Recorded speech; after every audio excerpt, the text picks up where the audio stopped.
ఆదికాండము 22వ అధ్యాయము. ఆ సంగతులు జరిగిన తరువాత దేవుడు అబ్రాహామును పరిశోధించెను. ఎట్లనగా ఆయన అబ్రాహామా అని పిలవగా అతడు చిత్తము ప్రభువా అనెను. అప్పుడాయన, నీకు ఒక్కడైయున్న నీ కుమారుని అనగా నీవు ప్రేమించు ఇస్సాకును తీసుకుని మోరియా దేశమునకు వెళ్లి అక్కడ నేను నీతో చెప్పబోవు పర్వతములలో ఒకదాని మీద దహనబలిగా అతని నర్పించుమని చెప్పెను. తెల్లవారినప్పుడు అబ్రాహాము లేచి తన గాడిదకు గంత కట్టి తన పనివారిలో ఇద్దరిని తన కుమారుడగు ఇస్సాకును వెంటబెట్టుకొని దహనబలి కొరకు కట్టెలు చీల్చి లేచి దేవుడు తనతో చెప్పిన చోటికి వెళ్ళెను.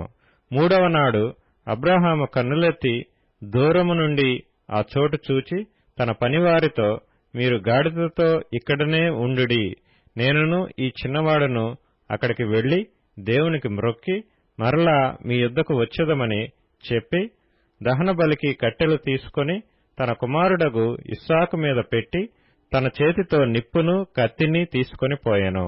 వారిద్దరూ కూడి వెళ్ళుచుండగా ఇస్సాకు తన తండ్రి అయిన అబ్రాహాముతో, నా తండ్రి అని పిలచెను. అందుకతడు, ఏమి నా కుమారుడా అనెను.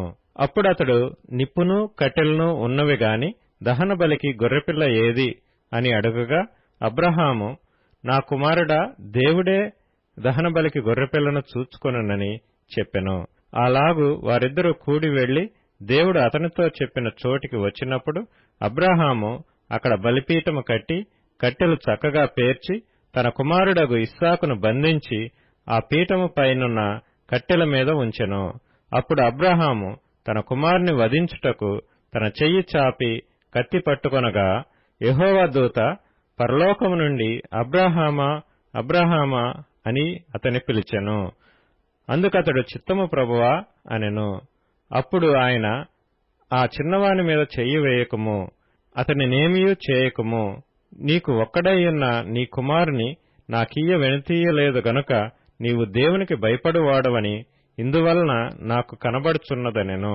అప్పుడు అబ్రాహాము కన్నులెత్తి చూడగా పొదలో కొమ్ములు తగులుకొనియున్న ఒక పొట్టేలు వెనుక తట్టున కనబడెను. అబ్రాహాము వెళ్లి ఆ పొట్టేలును పట్టుకొని తన కుమారునికి మారుగా పెట్టి దహనబలిగా అర్పించెను. అబ్రాహాము ఆ చోటికి యెహోవా ఈరే అను పేరు పెట్టెను. అందుచేత యెహోవా పర్వతము మీద చూచుకొనును అని నేటి వరకు చెప్పబడును.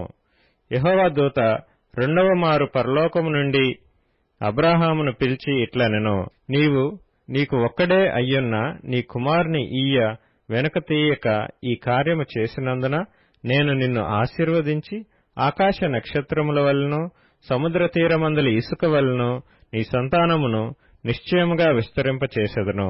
నీ సంతతి వారు తమ శత్రువుల గవిని స్వాధీనపరచుకొందురు. మరియు నీవు నా మాట వినినందున భూలోకములోని జనములన్నీయు నీ సంతానము వలన ఆశీర్వదించబడును. నా తోడని ప్రమాణము చేసియున్నానని యెహోవా సెలవిచ్చెను.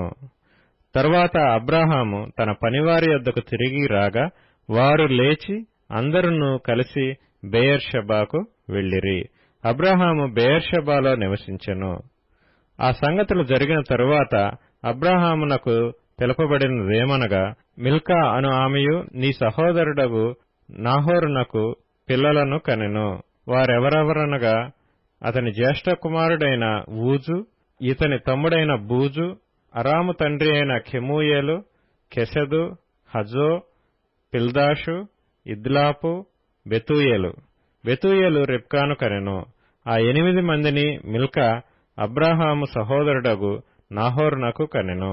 మరియు రయూమా అను అతని ఉపపత్నియు తెబహును, గహమును, తహషును, మయకాను కనెను.